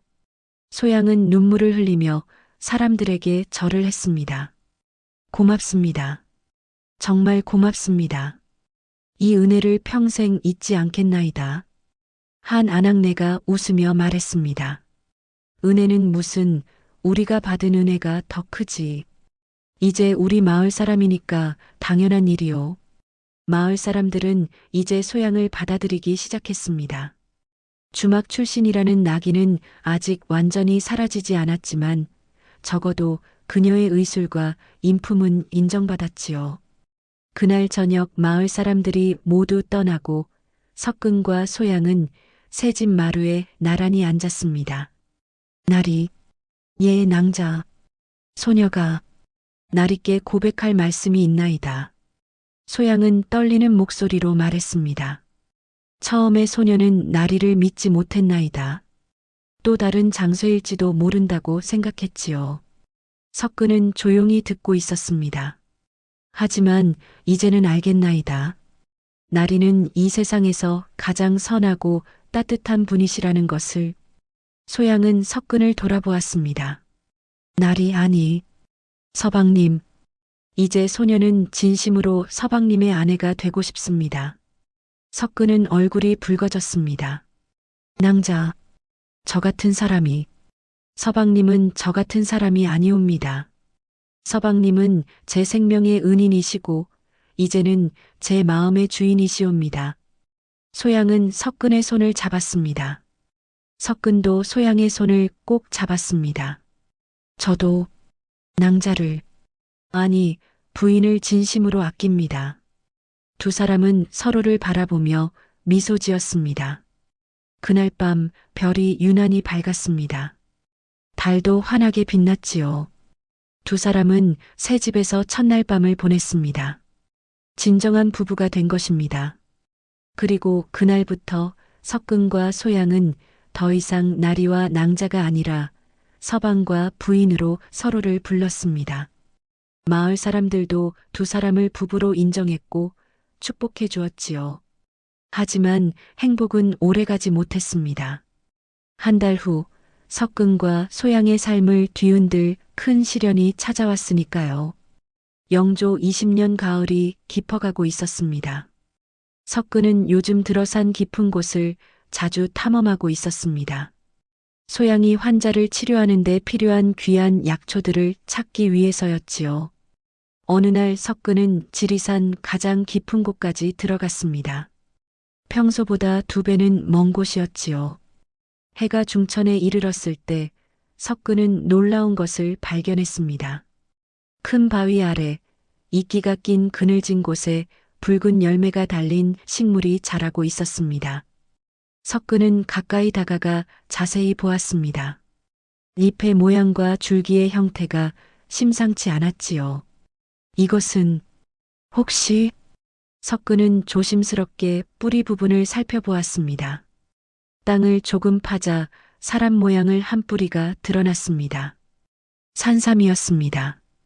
그것도 아주 오래된 산삼이었지요. 석근은 가슴이 두근거렸습니다. 백년 묵은 산삼은 어떤 약재보다 귀했습니다. 왕실에 진상할 만한 보물이었지요. 하지만 석근은 함부로 캐지 않았습니다. 산삼을 발견하면 반드시 관아에 신고해야 한다는 것을 알고 있었으니까요. 석근은 주변에 표시를 해두고 산을 내려왔습니다. 오두막에 돌아온 것은 해가 질 무렵이었습니다. 소양이 저녁을 준비하고 있었지요. 서방님, 일찍 오셨네요. 오늘 놀라운 것을 발견했소. 석근은 소양에게 산삼 이야기를 했습니다. 소양도 놀랐지요. 백년 묵은 산삼이라니, 그것은 정말 귀한 약재이옵니다. 내일 이장 어르신과 함께 관아에 신고하러 가려 합니다. 잘 생각하셨나이다. 산삼은 반드시 신고해야 하는 것이니까요. 저녁을 먹고 석근은 이서방의 집으로 향했습니다. 이서방은 석근의 말을 듣고 크게 놀랐습니다. 백년 묵은 산삼이라니. 석근, 자네는 정말 복이 많은 사람이야. 내일 새벽에 함께 관아에 가주시겠습니까? 물론이지. 내가 증인이 되어주겠네. 두 사람은 다음 날 새벽에 관아에 가기로 약속했습니다. 석근은 집으로 돌아와 소양과 함께 잠들었습니다. 하지만 그날 밤 석근과 소양이 모르는 사이에 무언가가 움직이고 있었습니다. 권익현의 하인 김복이 산길을 올라오고 있었던 것입니다. 권익현은 석근이 산삼을 발견했다는 소문을 들었습니다. 마을 사람 중 하나가 권익현에게 밀고한 것이지요. 권익현은 교활한 미소를 지었습니다. 산삼이라. 이것은 절호의 기회야. 권익현은 하인 김복을 불렀습니다. 김복, 너는 오늘 밤에 석근의 집에 가거라. 무엇을 하라는 말씀이시옵니까? 권익현은 작은 보자기를 건넸습니다. 안에는 산삼 뿌리 2개가 들어 있었지요. 이것을 석근의 집 마당 어딘가에 몰래 묻어두거라. 깊지 않게 쉽게 발견될 수 있도록 말이야. 하오나 나리, 이것이 무슨... 묻지 말고 시키는 대로만 해. 너에게 은자 10냥을 주마. 김복은 눈이 번쩍 뜨였습니다. 10냥은 그에게 큰 돈이었지요. 분부대로 하겠나이다. 한밤중 김복은 석근의 집에 몰래 다가갔습니다. 석근과 소양은 깊이 잠들어 있었지요. 김복은 마당 한쪽 장독대 옆에 구멍을 파고 산삼뿌리 2개를 묻었습니다.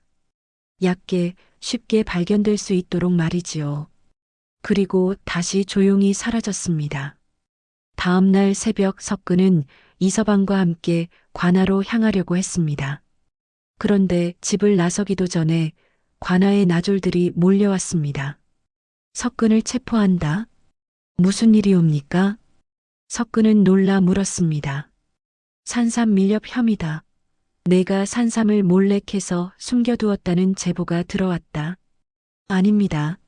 저는 오늘 신고하려던 참이었습니다. 하지만 나졸들은 듣지 않았습니다. 권익현이 미리 관아에 밀고해둔 것이지요. 나졸들은 집안을 뒤지기 시작했습니다. 그리고 마당 장독대 옆에서 산삼뿌리 2개를 발견했습니다. 여기 있다. 이미 판 산삼뿌리가... 아닙니다. 그건 제가 판 것이 아닙니다. 석근은 억울함을 호소했지만 소용없었습니다. 소양이 달려왔습니다. 나으리들, 서방님은 억울하옵니다. 오늘 신고하려던 참이었나이다. 말대꾸하지 마. 증거가 여기 있잖아. 나졸들은 석근을 끌고 갔습니다. 석근은 끌려가면서도 소리쳤지요. 이장 어르신, 제가 어젯밤 말씀드린 대로입니다. 이서방이 달려왔지만 이미 늦었습니다. 석근은 관아로 끌려갔고 사또 앞에 무릎을 꿇었습니다. 권익현이 옆에 서 있었습니다. 그는 차가운 미소를 지으며 말했지요. 사또 나리, 이자가 바로 산삼을 밀렵한 자옵니다. 너는 산삼을 몰래 캐어 숨겼느냐? 사또가 물었습니다. 아니옵니다. 소인은 어제 산삼을 발견하고 오늘 신고하려던 참이었나이다. 그럼 내 집에서 발견된 산삼 뿌리는 무엇이냐? 그것은 누군가 몰래 심어 놓은 것이옵니다. 사또는 고개를 저었습니다. 변명하지 마라. 증거가 명백하지 않은가? 권익현이 나섰습니다. 사또 날이 산삼 밀렵은 중죄옵니다. 엄하게 다스리셔야 하옵니다. 그렇지. 곤장 50대에 처하고 유배를 보내도록 하라. 안 됩니다. 소양이 관아 안으로 뛰어들어왔습니다. 사또 날이 서방님은 억울하옵니다. 누구냐 이 여인은? 소인의 아내옵니다. 권익현이 소양을 보며 음흉한 미소를 지었습니다. 드디어 기회가 온 것이지요. 소양, 내 남편은 중죄인이다. 곤장을 맞고 유배를 가게 될 것이야. 소양은 무릎을 꿇고 울었습니다. 제발 서방님을 용서해 주시옵소서. 권익현이 소양에게 다가왔습니다. 용서받을 방법이 하나 있지. 소양은 고개를 들어 권익현을 보았습니다. 내가 나의 첩이 된다면 내가 석근을 살려주마. 소양의 얼굴이 창백해졌습니다. 그런 선택하거라. 석근의 목숨이냐 내가 내 첩이 되느냐. 권익현은 종이 한 장을 내밀었습니다. 소양을 첩으로 들인다는 문서였지요. 이 문서에 도장을 찍으면 석근을 풀어주겠다. 소양은 떨리는 손으로 문서를 받았습니다. 석근이 소리쳤습니다. 안 돼. 소양, 그러지 마. 소양의 눈에서 눈물이 흘러내렸습니다. 권익현은 조급해졌습니다. 그는 소양을 협박했지요. 빨리 결정하지 않으면 석근은 당장 곤장을 맞게 될 것이다. 나졸들이 몽둥이를 들고 석근에게 다가왔습니다. 소양은 문서를 보았습니다. 그리고 품속에서 작은 약병을 꺼냈습니다. 이것은 부자라는 맹독이옵니다. 소양이 떨리는 목소리로 말했습니다. 소녀는 위급한 환자를 위해 항상 이것을 지니고 다니옵니다. 소량은 약이 되지만 과량은 즉사하는 맹독이지요. 권익현의 얼굴이 굳어졌습니다. 내가 무엇을 하려는 거냐? 소양은 약병을 입에 가져갔습니다. 소녀가 서방님을 배신하느니 차라리 여기서 죽겠나이다. 안 돼. 석근이 소리쳤습니다. 사또도 놀라 일어섰지요. 그만두거라. 소양이 정말 약을 마시려는 순간이었습니다. 잠깐. 뒤에서 목소리가 들렸습니다. 관아 문이 열리고 한 노인이 들어섰습니다. 마을 의원 최 의원이었습니다. 그의 손에는 문서 한 장이 들려 있었지요. 사또 날이 소인이 증언하겠나이다. 최 의원이 사또 앞에 무릎을 꿇었습니다. 이 재판은 부당하옵니다. 최 의원은 사또 앞에 문서를 올렸습니다. 이것은 권익현 나리의 하인 김복이 소인에게 가져온 산삼뿌리이옵니다. 사또가 문서를 펼쳐보았습니다. 거기에는 김복의 자백이 적혀 있었지요. 최 의원이 설명했습니다. 사또 나리 김복은 양심의 가책을 느껴 소인에게 찾아왔나이다. 권익현 나리가 은자 10냥을 주며 석근의 집에 산삼뿌리를 미리 심어 놓으라 시켰다고 자백했나이다. 뭐라고? 사또가 권익현을 노려보았습니다. 권익현은 발끈했습니다. 거짓말이옵니다. 저자의 거짓말을 믿으시렵니까? 최 의원이 계속 말했습니다. 소인은 며칠 전부터 김복이 석근의 집 주변을 수상히 배회하는 것을 목격했나이다. 하지만 확실한 증거가 없어 지켜보고 있었는데 김복이 양심에 못 이겨 직접 찾아와 자백한 것이옵니다. 이서방도 앞으로 나섰습니다. 사또 날이 소인도 증언하겠나이다. 석근은 어제 저녁 소인에게 산삼을 발견했다고 말하며 오늘 새벽 함께 관아에 신고하러 가자고 약속했나이다. 석근이 밀렵할 의도가 있었다면 어찌 소인에게 먼저 말했겠나이까? 마을 사람들도 하나둘 관하로 모여들었습니다. 석근은 정직한 사람이옵니다. 석근은 15년 동안 한 번도 거짓말을 한 적이 없나이다. 소양 낭자도 우리를 살린 은인이옵니다. 20여 명이 한 목소리로 증언했습니다. 사또는 권익현을 노려보았습니다. 권익현, 이것이 사실이냐? 아, 아니옵니다. 저들의 거짓. 김복을 끌고 오너라. 나졸들이 밖으로 나갔습니다. 잠시 후 김복이 끌려왔지요. 김복, 사실대로 말하여라. 김복은 떨며 무릎을 꿇었습니다. 죄송하옵니다. 사또 나리. 소인이 권익현 나리의 명을 받고 석근의 집에 산삼뿌리를 몰래 묻었나이다. 뭐라고? 사또가 책상을 내리쳤습니다. 권익현, 내가 감히 무고죄를 저질렀단 말이냐? 권익현은 얼굴이 창백해졌습니다. 사또 나리. 석근은 무죄다. 당장 풀어주어라. 나졸들이 석근의 결박을 풀었습니다. 그리고 권익현은 무고죄와 증거 조작으로 곤장 50대에 처하고 관직을 박탈한다. 사또 나리. 제발. 권익현은 비명을 질렀지만 소용없었습니다. 나졸들이 권익현을 끌고 나갔지요. 석근과 소양은 서로를 껴안고 눈물을 흘렸습니다. 부인, 서방님, 두 사람은 살아났습니다. 그리고 억울함을 풀었지요. 밖에서는 마을 사람들이 환호했습니다. 석근이 무죄가 되었다. 정의가 이겼어. 이서방이 석근의 어깨를 두드렸습니다. 잘 견뎌냈네, 석근.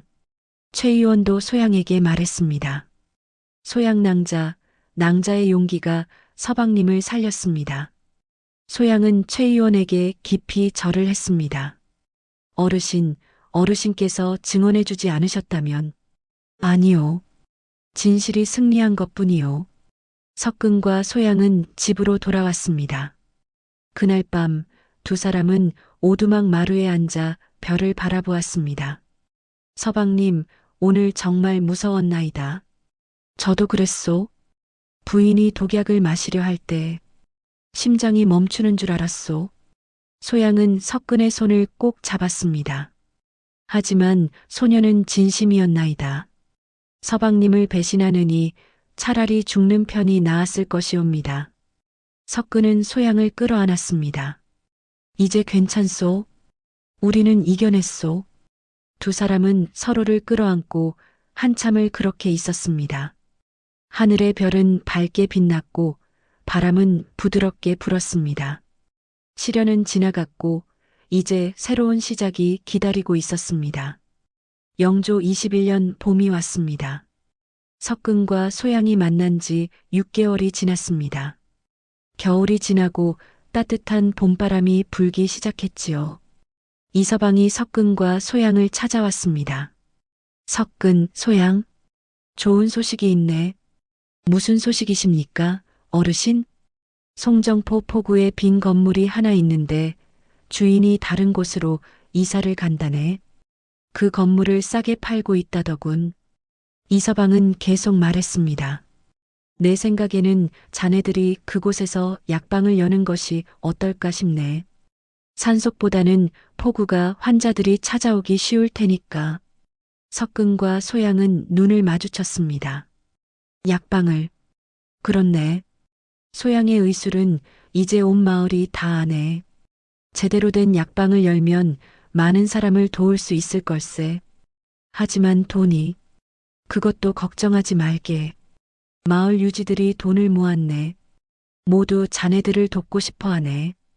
이서방은 주머니에서 돈주머니를 꺼냈습니다. 여기 은자 30냥이 있네. 건물값과 약제비 그리고 현판을 만드는 비용까지 충분할 걸세. 석근과 소양은 감격했습니다.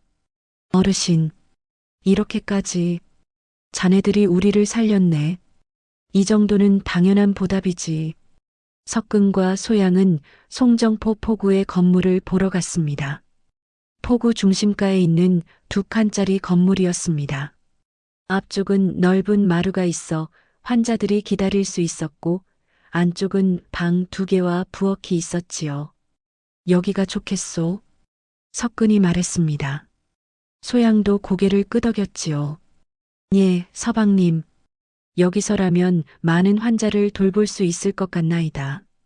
건물 주인과 흥정하여 은자 20냥의 건물을 샀습니다. 남은 10냥으로는 약재를 사고 집안 살림을 마련했지요. 이서방이 직접 약방 이름을 지었습니다. 회생당이라 하세. 다시 살아난다는 뜻이지. 자네들도 다시 살아났고 자네들이 살린 환자들도 다시 살아났으니 딱 맞는 이름이야. 이서방은 직접 붓을 들어 현판 글씨를 썼습니다. 단정하고 힘찬 글씨였지요. 회생당 개업일은 영조 21년 3월 초하루였습니다. 개업 첫날부터 환자들이 줄을 섰습니다. 소문을 듣고 다른 마을에서도 사람들이 찾아왔지요. 소양 낭자가 여기 계신다며? 전염병을 고친 그 의녀 말이지? 소양은 환자들을 정성껏 돌보았습니다. 맥을 짚고 혀를 보고 증상을 물었지요. 어르신, 언제부터 아프셨나이까? 사흘 전부터 배가 아프고 설사를 합니다. 소양은 맥을 짚어보고 진단했습니다. 찬 것을 드셨나이까? 예, 냇물을 마셨습니다. 복통이 옵니다. 소인이 약을 지어드리겠나이다. 소양은 약재를 배합하여 약을 지었습니다. 환자는 사흘 후 다시 찾아와 절을 했지요. 낭자 덕분에 나았습니다. 고맙습니다. 가난한 사람들에게는 무료로 약을 주었습니다. 여유 있는 사람들에게만 적정한 값을 받았지요. 소양낭자 약값이 어르신께서는 형편이 어려우시니 그냥 드리겠나이다. 고맙습니다, 낭자. 석근도 바빴습니다. 매일 산에 올라 약초를 구했지요. 부인, 오늘은 당귀와 청궁을 구해왔소. 고맙습니다, 서방님. 마침 떨어져 가던 참이었나이다. 석근의 명성도 높아졌습니다. 사람들은 석근을 명약촉군이라 불렀지요. 저 사람이 명약촉군 석근이야. 절름발이지만 산삼도 찾는다더라. 어느 날 부유한 상인이 회생당을 찾아왔습니다. 소양낭자, 부탁이 있습니다. 무엇이십니까? 제 아버지께서 중병이 드셨는데 영지버섯이 필요하다 합니다. 구해주실 수 있겠습니까? 소양은 석근을 보았습니다. 서방님, 영지버섯은 알고 있소. 천길 낭떠러지에 자라는 것이지요. 상인이 말했습니다. 은자 50냥을 드리겠습니다. 큰 돈이었습니다. 하지만 석근은 돈보다 환자가 중요했지요. 알겠습니다. 사흘 안에 구해오겠습니다. 석근은 사흘 동안 지리산을 헤맸습니다. 절벽을 오르고 동굴을 탐험하고 위험한 곳을 마다하지 않았습니다. 사흘째 되는 날 석근은 천길 낭떠러지 절벽에 매달린 영지버섯을 발견했습니다. 석근은 밧줄을 나무에 묶고 절벽을 내려갔습니다. 절름거리는 다리로 절벽을 내려가는 것은 목숨을 거는 일이었지요. 하지만 석근은 포기하지 않았습니다. 환자를 살려야 했으니까요. 마침내 영지버섯을 구해 올라왔습니다. 온몸이 상처투성이었지만 영지버섯은 온전했습니다. 석근이 영지버섯을 가지고 돌아오자 상인은 크게 기뻐했습니다. 고맙습니다. 명약촉군이라는 소문이 사실이었군요. 상인은 약속대로 은자 50냥을 주었습니다. 석근과 소양은 그 돈의 절반을 가난한 환자들을 위해 썼지요. 회생당의 명성은 점점 높아졌습니다. 송정포뿐 아니라 나주, 광주, 심지어 한양에서도 소문이 났지요. 전라도에 소양낭자라는 명의가 있다더라. 명약촉군 석근도 있다지. 회생당에 가면 못 고치는 병이 없다던데. 한 해가 지났습니다. 영조 22년 여름 한양에서 급보가 날아왔습니다. 이서방이 회생당으로 달려왔습니다. 손에는 관아의 공문이 들려 있었지요. 소양, 큰 소식이다. 소양은 환자를 보다가 고개를 들었습니다. 무슨 소식이십니까, 어르신? 이서방은 공문을 펼쳐 보였습니다. 7년 전 영모 사건이 재조사되었다. 내 아버지 이덕수가 무고했던 것으로 밝혀졌어. 소양의 손이 떨렸습니다. 정말이십니까? 그렇다. 진짜 영모를 꾸민 자들이 체포되었고 내 아버지는 그들에게 모함을 받았던 것이지. 조정에서 공식 사죄문과 함께 보상금 50냥을 보내왔다. 소양은 공문을 받아 읽었습니다. 눈에서 눈물이 흘러내렸지요. 아버지, 드디어. 석근이 소양을 부축했습니다. 부인, 다행입니다. 장인어른께서 누명을 벗으셨습니다. 그날 소양은 회생당 문을 닫고 아버지의 묘로 향했습니다. 석근과 이서방도 함께했지요. 아버지의 묘 앞에 무릎을 꿇은 소양은 통곡했습니다. 아버지, 드디어 누명을 벗으셨습니다. 7년이나 걸렸지만 이제 아버지의 결백이 밝혀졌습니다. 소양은 공문을 묘 앞에 올렸습니다. 이것이 증거입니다. 조정에서 아버지께 사죄하고 억울함을 풀어드렸습니다. 석근은 묵묵히 소양의 어깨를 감싸 안았습니다. 이서방도 묘 앞에 절을 올렸습니다. 이 어르신, 이제야 억울함을 푸셨습니다. 하늘에서 편히 쉬소서. 소양은 보상금으로 아버지의 묘를 단장했습니다. 비석을 새로 세우고 묘역을 정비했지요. 비석에는 이렇게 새겼습니다. 치매 이덕수지며 억울한 누명을 쓰고 옥사했으나 영조 22년에 결백이 밝혀지다. 나머지 돈은 모두 가난한 환자들을 위해 썼습니다. 아버지께서 원하셨을 일입니다. 돈으로 사람을 살리는 것, 그것이 아버지의 뜻이었지요. 이서방이 소양을 보며 말했습니다. 내 아버지도 하늘에서 기뻐하실 게다. 딸이 이렇게 훌륭한 의원이 되었으니 말이야. 소양은 눈물을 닦으며 고개를 끄덕였습니다. 소녀가 아버지와 어머니의 가르침을 평생 잊지 않겠나이다. 그날 저녁 석근과 소양은 회생당 마루에 앉아 있었습니다. 부인, 축하하오. 장인어른께서 누명을 벗으셨소. 고맙습니다, 서방님. 서방님이 계셔서 여기까지 올 수 있었습니다. 두 사람은 서로의 손을 꼭 잡았습니다. 하늘의 별은 밝게 빛났고 달도 환하게 떠올랐습니다. 소양은 하늘을 보며 속으로 다짐했습니다. 아버지, 어머니, 이제 소녀가 두 분의 뜻을 이어 많은 사람을 살리겠습니다. 그것이 두 분께 보답하는 길이겠지요. 영조 23년 초겨울이었습니다. 그날도 회생당에는 환자들이 찾아왔습니다. 소양은 정성껏 환자를 돌보고 석근은 약재를 정리하고 있었지요. 해가 질 무렵 마지막 환자를 보내고 문을 닫으려 할 때였습니다. 살려주시오. 약한 목소리가 들렸습니다. 소양과 석근이 밖을 보자 거지 같은 행색의 남자가 문 앞에 쓰러져 있었습니다. 얼굴은 더러웠고 옷은 누더기였지요. 온몸에서 악취가 났습니다. 석근은 경계하며 다가갔습니다. 누구시오? 남자는 고개를 들었습니다. 그 얼굴을 본 순간 석근과 소양은 깜짝 놀랐습니다. 장쇠였습니다. 소양은 뒤로 물러섰습니다. 석근은 소양을 보호하듯 앞으로 나섰지요. 장쇠는 비틀거리며 일어났습니다. 하지만 힘이 없어 다시 주저앉고 말았습니다. 제발 살려주시오. 굶어 죽게 생겼소. 장쇠의 손과 발은 동상에 걸려 있었습니다. 얼굴은 병색이 완연했지요. 석근은 여전히 경계했습니다. 하지만 소양이 조용히 앞으로 나섰습니다. 서방님, 안으로 드리겠나이다. 부인, 이 사람은 압니다. 하지만 소녀는 의원입니다. 아픈 사람을 외면할 수는 없습니다. 소양은 장쇠를 회생당 안으로 들였습니다. 석근도 어쩔 수 없이 도왔지요.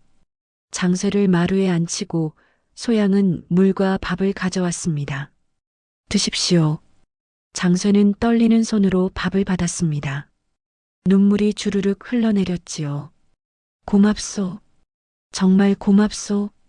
장쇠는 밥을 개걸스럽게 먹었습니다. 며칠을 굶었던 것이 분명했습니다. 밥을 다 먹고 소양은 장쇠의 손과 발을 살폈습니다. 동상이 심하옵니다. 약을 발라드리겠나이다. 소양은 약을 가져와 장쇠의 손과 발에 정성껏 발랐습니다. 장쇠는 그 모습을 보며 눈물을 흘렸습니다. 미안하오. 정말 미안하오. 장쇠는 소양과 석근 앞에 무릎을 꿇었습니다. 내가 정말 짐승만도 못했소. 소양 낭자를 학대하고 나중에는 불까지 질렀소. 죽어 마땅한 놈이요. 장쇠는 머리를 땅에 찌우며 울었습니다.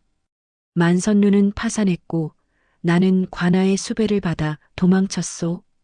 다른 고을로 갔지만 거기서도 살 수가 없었소. 아무도 나를 거두지 않았고 일자리도 구할 수 없었소. 장쇠는 계속 울었습니다. 굶주리고 얼어 죽게 되었을 때 마지막으로 생각난 사람이 소양 낭자였소. 낭자라면 나 같은 놈이라도 살려줄까 싶어서. 소양은 조용히 장쇠를 바라보았습니다. 주인 어른, 일어나십시오. 낭자, 이미 지나간 일입니다. 이제 용서하겠나이다. 장쇠는 믿을 수 없다는 표정을 지었습니다. 정말 용서하시겠소? 예. 주인 어른께서도 이제 새로운 삶을 사시옵소서. 소양은 품에서 돈주머니를 꺼냈습니다. 은자 10냥이 들어 있었지요. 이 돈으로 작은 장사라도 시작하십시오. 그리고 다시는 사람을 해치는 일은 하지 마십시오. 장쇠는 돈주머니를 받고 통곡했습니다. 고맙소. 은혜를 평생 잊지 않겠소. 장쇠는 머리를 조아리고 일어섰습니다. 그리고 회생당을 나섰지요. 석근은 소양을 바라보았습니다. 부인, 왜 그를 용서하셨습니까? 소양이 대답했습니다. 서방님께서 칠량으로 사신 것은 소녀의 몸이 아니라 소녀의 영혼이었습니다. 그 영혼은 더 이상 미움을 담을 수 없습니다. 석근은 소양을 끌어안았습니다. 부인은 정말 대단한 분이십니다. 두 사람은 서로를 꼭 껴안았습니다. 그날 밤 하늘에는 별이 가득했고 바람은 부드럽게 불었습니다. 용서는 미움보다 강했고 사랑은 모든 상처를 치유했습니다. 영조 24년 가을이었습니다. 석근과 소양이 만난 지 6년이 흘렀습니다. 회생당은 이제 전라도에서 가장 유명한 약방이 되었습니다. 석근과 소양은 수백 명의 환자를 치료했고 그들의 이야기는 조선 팔도에 퍼졌지요. 가난한 환자들을 위해 무료 진료소도 하나 더 열었습니다. 이서방과 마을 유지들이 함께 도왔지요. 어느 가을 저녁 석근과 소양은 회생당 마루에 나란히 앉아 석양을 바라보고 있었습니다. 서방님, 예, 부인. 6년 전 그날로 돌아간다면 다시 칠량을 쓰시겠어요? 석근은 잠시 생각하다가 웃으며 대답했습니다. 물론이요. 하지만 이제 알았소. 칠량으로 산 것은 부인이 아니었소. 그럼 무엇이었나이까? 우리 두 사람의 새로운 인생이었지요. 그리고 수백 명의 환자들의 생명이었소. 소양도 미소를 지었습니다. 소녀도 그렇게 생각합니다. 칠량은 값이 아니라 씨앗이었습니다. 석근은 소양의 손을 꼭 잡았습니다. 부인이 없었다면 저는 여전히 산중턱 오두막에서 혼자 살았을 것이요. 어머니의 유언도 지키지 못한 채 말이요. 서방님이 없으셨다면 소녀는 주막에서 죽었을 것입니다. 아버지와 어머니의 가르침도 세상에 전하지 못한 채 말이지요. 두 사람은 서로를 바라보며 미소 지었습니다. 마을 사람들은 이제 이렇게 말했습니다. 칠량으로 두 사람을 구한 게 아니라 두 사람이 칠량으로 온 마을을 살렸지. 명약촉군 석근과 명예소양, 정말 하늘이 맺어준 부부야. 이서방도 회생당을 찾아왔습니다. 석근, 소양, 자네들을 보니 내가 다 기쁘네. 어르신 덕분입니다. 아니야. 모두 자네들의 선함과 정직함 때문이지. 석근은 칠량을 아끼지 않았고 소양은 원수까지 용서했네. 그런 마음이 오늘의 회생당을 만든 거야.